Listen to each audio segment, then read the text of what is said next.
How's it going, everyone, and welcome back to LT38. Now, I hope you guys all had a fantastic Christmas. I know I certainly did, but during the sort of lead up to Christmas and just after Christmas, Anycubic has released the Anycubic Kobra X. Now, I did mention this in a previous video where they had it shown off at Formnext.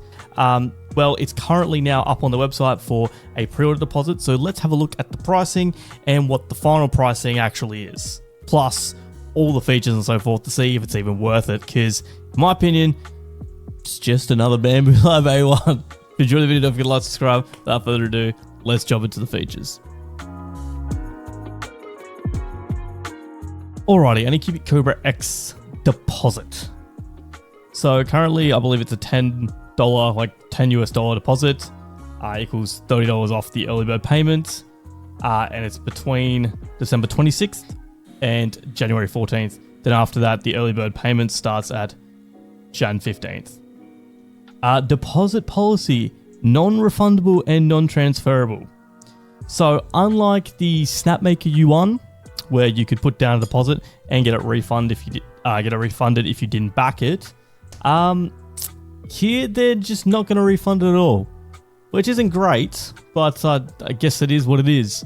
For us in Australia, it'll actually be a $15 deposit, and we'll be saving $45 off the printer. So let's have a look, because I'm very interested to see the features. Obviously, like I said, it does look very similar to like a Bamboo Lab A1, heavily inspired, and also you got the spool mount on top, just like the top mounted mod for the AMS Lite. So let's have a look at the features of this printer. So here's the early bird launch timeline, as previously mentioned. So $10 deposit equals $30 off the early bird from December 26th to January 14th. Then from January 15th to February 28th, the early bird pricing is $279. The final price of the deposit will be $259 US. And then you've got March 1st to March 31st, where it's $299, and it'll be $279 with the deposit. Now, let me just have a look. I've got on another monitor the Aussie pricing.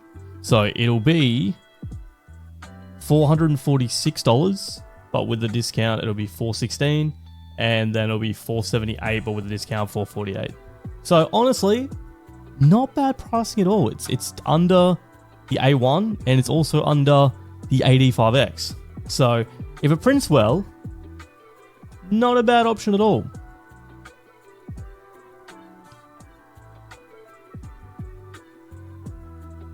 Save $120 instantly, 50% off filament, 4-pack worth $50. Accessory bundle, purchase with Kobra X. Okay. What sets it apart?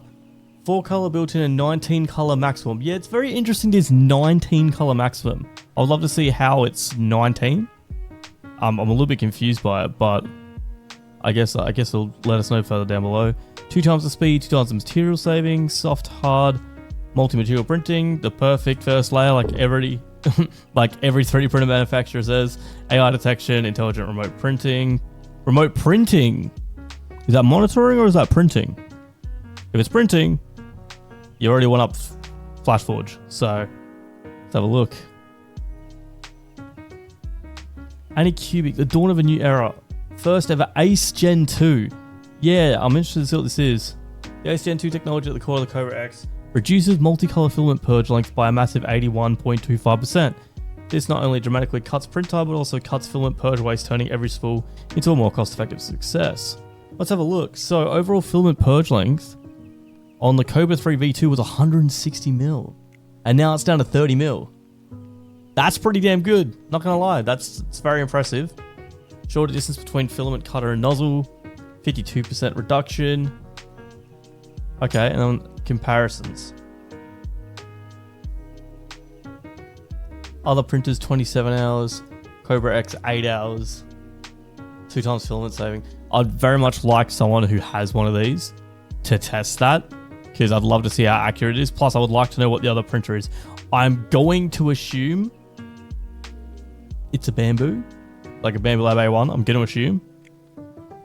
Could even be a 5X. I mean, it kind of would make sense if it's an 85X. I know the 85X has significantly larger purge volumes, so it could be 85X, but I would love to know. I'll have to reach out, see if they'll tell me. Brilliance is its true color, 4 color built-in, 19 color builds legacy. Okay. Built-in 4 color printing capability, you now get to experience multicolor printing with no external system required. Need more? Easily expand your palette to 19 with the Ace 2 Pro. Okay. That didn't even explain it. Okay, it'll be down further. Mix it up without messing it up soft hard multi-material printing. Ace 2 has an adaptive extrusion force compensator. It constantly and automatically adjusts the extrusion force based on the filament's hardness. This enables seamless, flawless transitions during material changes, even when mixing PLA with TPU or PVA. You never notice the shift, only the perfect results. It's kind of cool. It's kind of cool indeed. So PLA and TPU, PLA and PVA, TPU and TPU. That's pretty cool, actually. I'll give them that. That's a very cool print. I want to print a shoe. I gotta do it at some point. Might do it on the Snapmaker U1. Top mounted spool holder frees up more space. Agreed. This is a fantastic idea. It was my biggest complaint with the Bambu Lab A1 was the fact that the AMS light took up so much space next to it. Like, you could essentially fit another whole printer in a space next to it, but you couldn't because the AMS light. By mounting it on top makes more sense. 14-minute benchy. Yeah, you kind of expect that these days. So 300 millimeters per second recommended print speed. Maximum print speed 600 mils. Okay. 20,000 millimeters per second squared. Maximum acceleration. First layer top tier. Precision operation. The new generation leveling algorithm optimizes X, Y, and Z axes. Repeatability. Jeez. Precision. Integrates multi-point data modeling and automatically corrects the smallest deviations, making every leveling process more efficient and precise. Cool.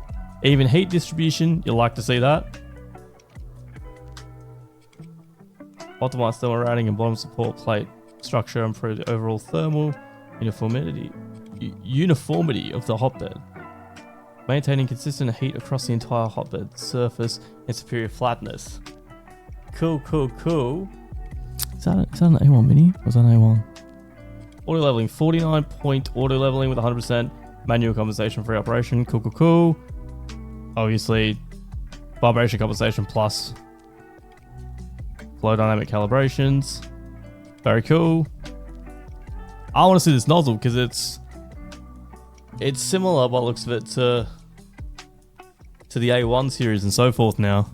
It comes with a 0.4 hardened steel nozzle. That's cool. It's hardened by default, which can be replaced by simply opening the quick release nozzle. Okay. Nozzles in 0.25mm, 0.6mm, and 0.8mm sizes are also available for replacement, allowing flexible adaptation to various printing requirements. That's cool. It's also quiet, supposedly under 45 decibels. Very cool. So standard mode operates at 48, but they have a silent printing mode, which reduces it by 3 decibels. Not really a big change, but respectable, I guess. 260mm cubed build volume. Okay, so definitely competing with Bambu and trying to get slightly bigger and cheaper and more colors. So cool. I would like to see 300 mils instead. I think nowadays 300mm cube should sort of be the default. I know the Snapmaker U1, which I have over there, and I'll be putting some content out soon, hopefully on it, is 270, but I allow it specifically because it's a tool changer and the price point was insane and I had to purchase it. Intelligent monitoring, it checks all the boxes. 720p camera, okay, decent. Okay, never mind. Okay, I get it now. So that's just the print head cable. Okay, and it has to go through one of these then. Right, okay, that makes sense. That makes sense now. Okay.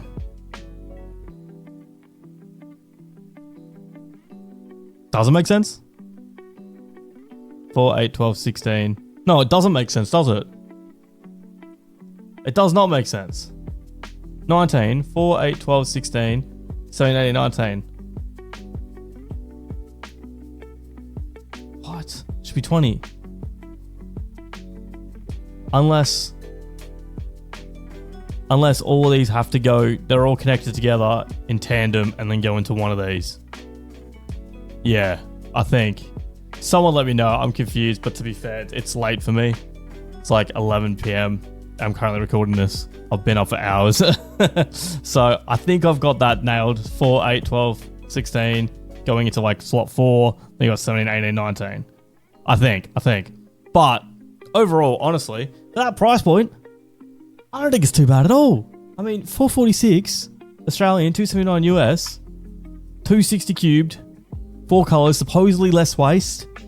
I mean, look, in my opinion, now that I've got a tool changer, I would not purchase this. I just want to get rid of the amount of waste that is created during 3D printing. I have so many, like tubs of just scrap filament that I've got to find a way to recycle or, turn to something else. I don't want to produce any more. So for me, I wouldn't. But the fact that they said they've reduced it significantly, I'd love to see some content creators who have this plus an A1 or other printers compare the purge difference. Because if it is significantly reduced, then I would definitely recommend this for just the reduction of waste.